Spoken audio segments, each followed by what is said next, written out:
Hey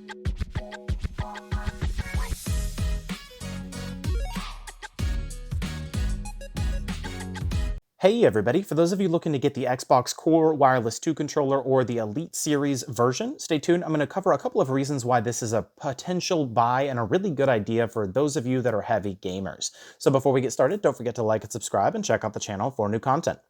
All right, so jumping straight in, I just recorded a video, which I'll link in the description, where I was covering how to set up the custom profiles so that you can change the colors of the home button. But we're going to walk through the basics of the controller.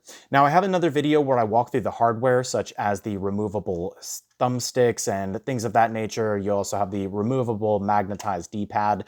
Those are all cool features, along with the actual button to configure and set up different variations. But let's walk through what that actually can do for you.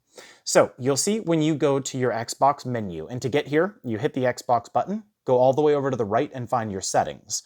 Then from there, you're going to go to devices and controllers or accessories, and then you're going to hit the configure button to allow you to manage this custom profile or profiles. Now, once you do this, you have the three that are built in or being used by the controller by pressing this button, and then you have the additional profiles down here. So these are the ones we're actively using. So if we click on a profile, you'll see it's in slot 1. So we'll go ahead and go to profile 1. Now, if we wanted to change it, we can click here. This is what makes this controller so unique.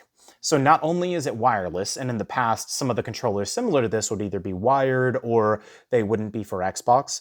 So you can see all of these different buttons and options here. So for example, left button, left bumper, and then you have left trigger. If we click left trigger, you can choose basically what it's going to be doing. So you can choose a button or action. So we could say A button, and then shift left trigger, and you can choose a button or an action. So basically what you're doing is you're remapping these buttons in this menu. And then you'll see you also have the option, if you opted for the Elite or if you purchased after the fact, right here you have the paddles that you can also install into this controller, and these give you 4 additional mappable buttons. Now, while we're looking at the back, you'll also see the ability to change how far down you depress the actual triggers. So for example, this is pressed down all the way, but now when I change the setting, it's pressing down even further. So you can change that to your liking, and it's not set up based on the software.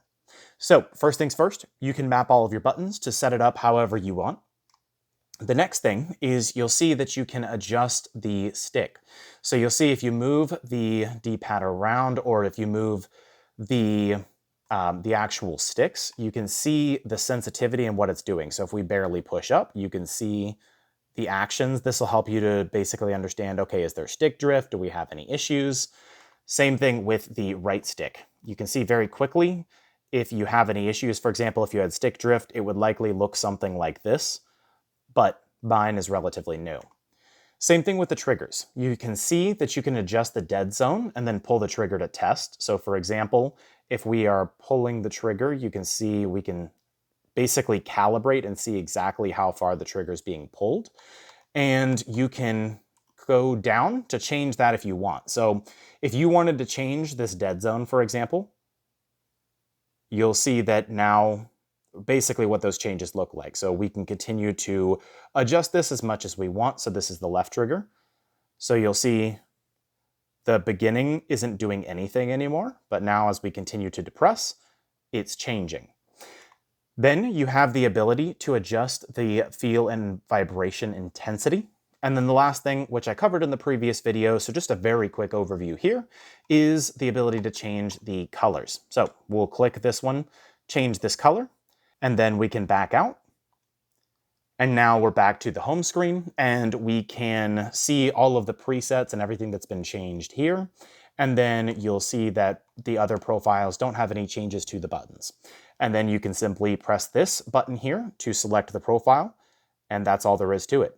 Now, again, these are very, very high-level overviews, but the general idea is now we have controllers with mappable buttons, and the ability to change and customize the controller and have multiple profiles. So although these are incredibly pricey, we are seeing quite a few discounts recently, and I have a bunch of different YouTube shorts on that, so don't forget to subscribe and you can check those out. I try to post semi-regularly with different updates on different sales and promotions, but let me know your thoughts in the comment box below. Are these changes and additions to these controllers worth it in your opinion? I'd love to hear. Also, don't forget to like and subscribe and check out the channel for new content. I'll see you all in the next video.